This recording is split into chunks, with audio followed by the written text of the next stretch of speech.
헌법재판소의 재판관들 너무나 당연한 일이지만 그래도 한번 정리하고 넘어가죠.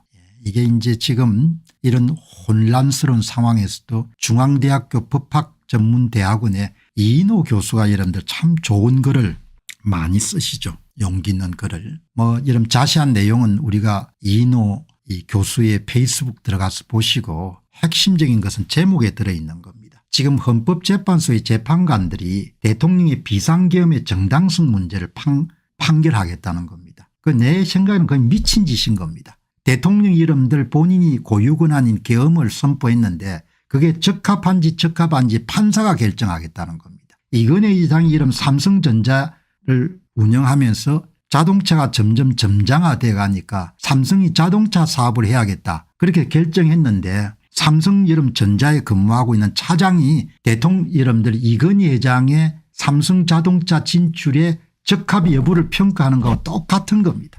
그러니까 나라가 진짜 엉망진창입니다. 제가 볼 때는 판사가 이런 판결할 수 있는 상황이 아닌 거죠. 계엄 선포 및 계엄 해제 요구와 같은 고도의 정치 행위는 원칙적으로 판사의 심판 대상이 아니라는 겁니다. 그러면 나라가 자체가 이런 미쳐버린 겁니다. 불법 영장을 철거하고 불법 영장을 발급하고 불법으로 이런 대통령을 구금하고 불법으로 대통령을 체포해 가지고 구금하고 헌법재판소의 판사들이 뭡니까 대통령의 고유권 아닌 계엄 선포권의 적합 여부를 평가하겠다. 여러분 이인호 여러분들 교수가 헌법학을 하신 분인데 정확하게 이야기하지 않습니까? 고도의 정치 행위는 원칙적으로 헌법재판소의 심판 대상이 아니다는 거죠. 문영배가 이런 대통령 위에 앉아가지고 대통령이 잘했는지 못했는지 평가하겠다는 겁니다.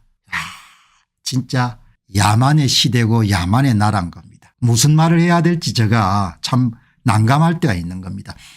이번 대통령 탄핵 심판은 과거 2004년의 대통령 탄핵 심판과 2017년의 대통령 탄핵 심판은 질적으로 다릅니다. 대통령의 계엄 선포권의 적합성 정당성 여부를 판사들이 어떻게 이런 평가하냐 이야기죠. 당연히 이번 건을 기각을 시켜야 되는 거지. 이렇게 되는 겁니다. 나라가 참 큰일 났습니다. 회장의 신규 사업 진출에 대해서 여러분들 그 회사의 차장이 평가를 하겠다는 겁니다. 말이 되겠습니까? 이제 여기에 대해서 헌법이 규정하고 있는 대통령 권한에 대해서 이인호 이 헌법학을 하신 분이 아주 여러분들 사회 방향을 바로 잡아주는 그런 글들을 계속해서 이렇게 대통령이 국가 원수의 지위에서 행사하는 고도의 정치적 성격을 갖는 권한의 행사에 대해서 그 통제의 책임과 권한은 기본적으로 국회에 주어지고 있다. 여러분 그러니까 대통령은 계엄 선포권을 갖고 있고 국회의원은 계엄 해제 요구권을 갖고 있는 겁니다. 그래서 두 권력이 견제와 균형을 유지하는 거지. 그 사이에 헌법재판소에 이런 판사들이 개입할 여지가 없는 겁니다. 판사들이 뭘 알겠습니까? 문영배가 뭘 알겠냐 이야기입니다. 이미선이 뭘 알겠냐 이야기죠. 본인 권한이 아닌 겁니다. 본인이 내란을 범했으면 여러분 내란에 대해서 평가를 하겠죠. 그러나 내란죄가 삭제된 모든 대통령의 여러분들 탄핵 소추권이라는 것은 정당성을 상실하는 겁니다. 계엄 선포 및 계엄 해제 요구와 같은 고도의 정치 행위는 원칙적으로 헌법재판소의 심판이 아닙니다. 심판 대상이 아닙니다. 우리 헌법은 우리 국민의 통일성을 대표하는 국가 원수의 지위에 있는 대통령에게 계엄 선포권을 주고 대응해서 국회에게는 사후적으로 계엄 해제권을 해제를 요구할 수 있는 통제권을 주고 있습니다. 법원이나 헌법재판소가 사후적으로 개입해서 계엄 선포권이나 계엄 해제 요구권을 잘잘못을 따지는 것은 헌법적으로 타당하지 않을 뿐만 아니라 헌법이 예정하고 있는 권력균형을 깨뜨리는 행위입니다. 바로 여기에 사법권의 헌법적 한계가 있습니다. 한국 사회가 여러분들 이번엔 너무나 몰상식하고 반헌법적이고 위법적인 그런 일들을 서슴없이 자행하는 걸 보고 야 나라가 참 어떻게 이 지경까지 왔냐. 아니 대통령이 본인 권한을 행사했는데 본인이 여러분들 비상 상황이라고 생각해 가지고 그걸 여러분 판사들이 판결하겠다는 겁니다.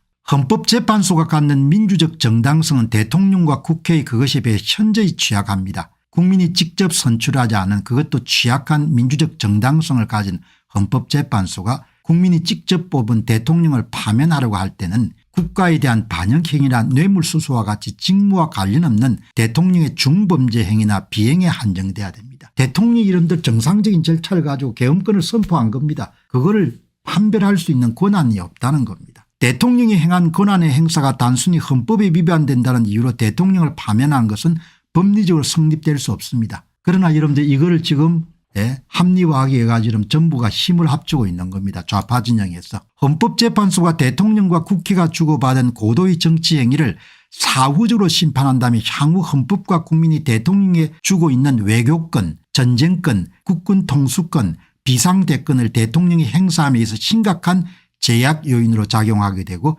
그것은 자칫 위기 상황에서 국가를 위험에 빠뜨릴 수가 있습니다. 제가 하고 싶은 이야기를 헌법학을 전공한 그런 이인호 이 교수가 잘 정리해 가지고 이야기했기 때문에 중요한 내용만 이런 한번 발췌해서 본 겁니다. 판사들이 할 수 있는 일이 아닌 겁니다. 판사들이 할 수 있는 일이 아닌 것을 좌파들의 이런 집권을 위해 가지고 판사들이 지금 도구가 되고 있는 겁니다. 헌법재판소의 재판관들이 참 딱한 일입니다. 안녕하십니까, 공병호입니다. 그동안 공병호 TV는 선거 공정성 회복과 자유민주주의 체제의 보존과 발전을 위해 노력해왔습니다. 이런 노력들이 지속될 수 있도록 공병호 TV의 정기 후원 프로그램이자 멤버십 프로그램을 소개해드립니다. 뜻 있는 분들의 관심과 동참을 부탁드립니다.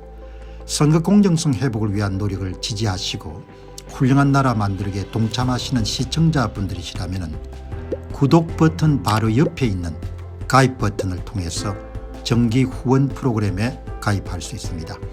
가입 버튼을 누르시면 공병호 TV의 후원자가 되시게 됩니다.